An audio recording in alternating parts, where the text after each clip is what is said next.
If you're creating content so everyone will like you, you're setting yourself up to be a mundane voice in your space.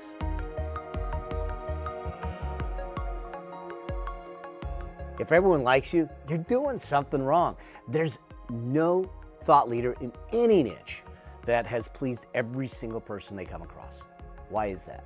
Because if you're truly a thought leader, you're standing up for what you genuinely believe in, and you are discussing ideas that some people may be uncomfortable with. And it's because you're challenging their belief systems. You know, if you truly want to become a difference maker, leave a mark, and make an impact, stop making agreeable content. Creating content that people will like, or creating content that someone else created and you noticed everyone liked it, is setting yourself up for failure. Think about it. If you're following in the footsteps of ideas and concepts that have already been said and recognized by someone else, are you really a thought leader? See, I made this video for two reasons. One, you need to be able to accept and embrace the content you want to create, and that it may get pushback. You can't lead if you can't stand firm in your beliefs and your message. And two, you have to stop looking at everyone else. Focus on your North Star, and that's it. Looking to your right and to your left to find out what people around you are doing is a complete waste of time. Bottom line is, mundane content is the worst kind of content, and I think you know this. Insecurity is that feeling that holds you back from you bringing your authenticity and genuineness out. And after working with thousands of entrepreneurs just like you and turning them from invisible entrepreneurs to difference makers, I have seen it time and time again. Those that are trying to be liked never get ahead. But those that stand for something, now they become difference makers and thought leaders. And it's really about them getting an understanding of what you stand for and what you truly believe in. And so one of the things I want to walk you through is a format or a framework that I call belief positioning. So why don't we jump to the iPad and let me introduce you to belief positioning. So here's the thing. Here's actually what I want you to think about. What we're walking through now is a framework and a process that I want you to go through and ask and answer some questions. In that process, you're going to come out of it with the ability to do one of a couple things or a number of them. And that is this. I want you to create a post. I want you to create a blog. I want you to create an email, or I want you to create a video based upon this framework to give the world a peek into what your beliefs are, what you stand for, what's that authentic, genuine you that only you have. That's going to set some things apart, and it's also going to set some things in motion. So the first thing is this. These are 4 questions that I want you to use as triggers to answer and start to build your article, your post, your script, whatever it is that you choose to do. But we got to get you out in the world. And the first is this.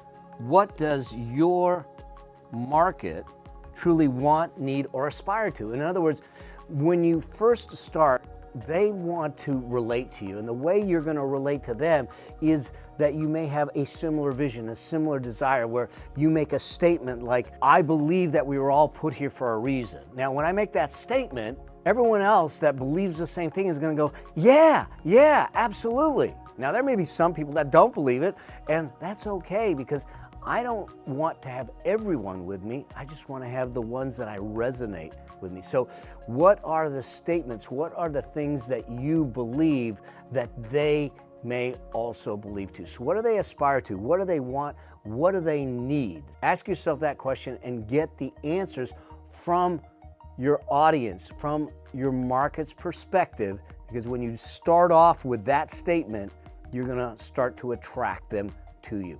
Then you go to the second question. The second question is, what is your story that got you here and developed these beliefs in you? In other words, we all have beliefs that come from different places. Now, some of your beliefs come from a story, from a journey, from something that happened to you, whether it's like my good friend Brendan Burchard in his car accident, or me, you hear me tell the story about Jeremy, my son, drawing a picture of me, which changed the dynamics of how I do business, how I built my businesses, and how I built a lifestyle that was driving the business versus the business driving the lifestyle. And I think that we all have those turning point stories.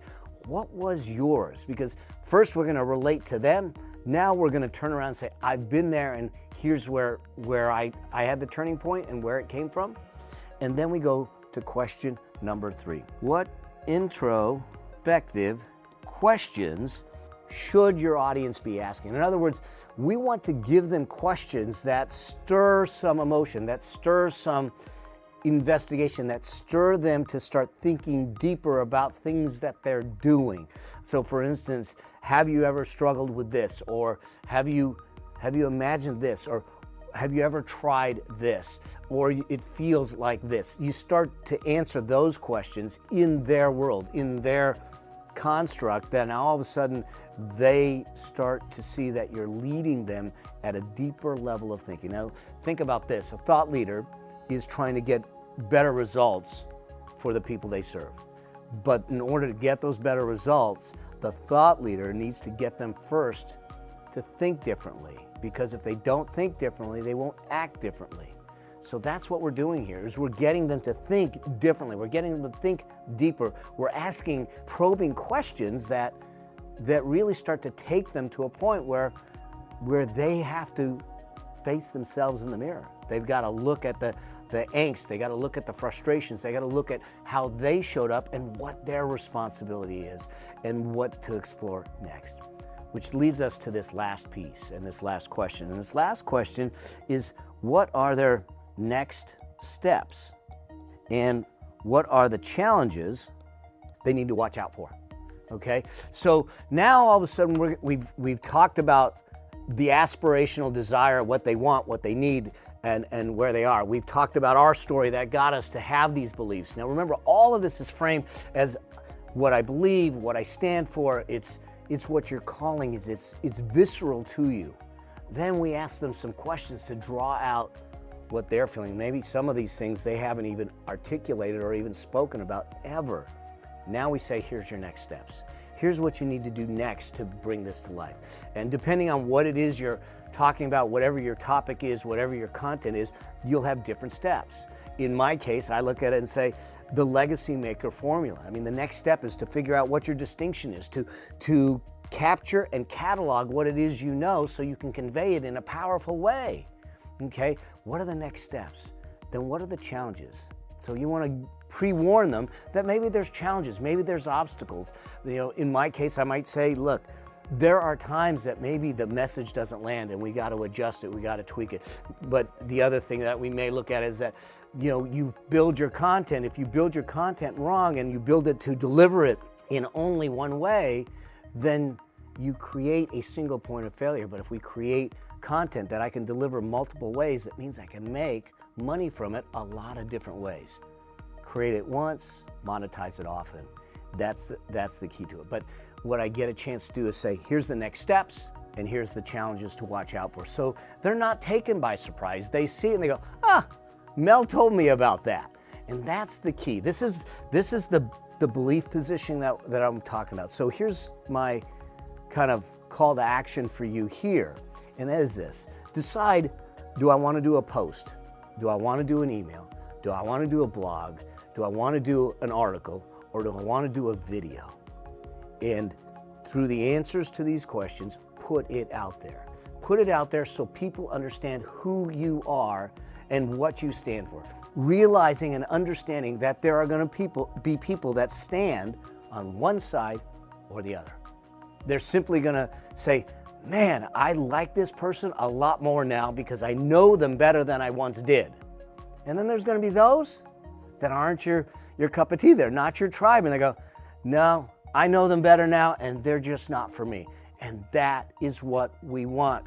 We want a tribe of loyal champions. I want people at the green light all the time or the red light. I want them in or out. I don't want them straddling the line. And this is your first step to making that happen. Now, this is part of creating distinction and reaching your audience, because the reality is that when they understand what it is you know and what you stand for and you put it out there, you're gonna either, just like a magnet, you're gonna bring them, attract them to you, or you're going to repel them away. So this is part of the first two pillars of the Legacy Maker formula: distinction and reach. We still have to deal with prescription, which is about how do you monetize it, how do you scale it, how do you hit your income and your impact goals and do that. But here's the cool thing. I'm going to be doing a free training coming up where we're going to go deeper into the Legacy Maker formula and these aspects of becoming a difference maker, of getting your content out there. So if you are a speaker, if you are an author, a trainer, a coach, a consultant, an advisor, someone with wisdom, maybe a course creator that you want to get out in the world, you want to have an impact, you want to make a difference, and you want to make a good living doing it, look for the link around this video, click it, get in that training, and let's dive in deep and let's make it happen for you. It just ends. What the hell? Yeah. It just says after, and after working with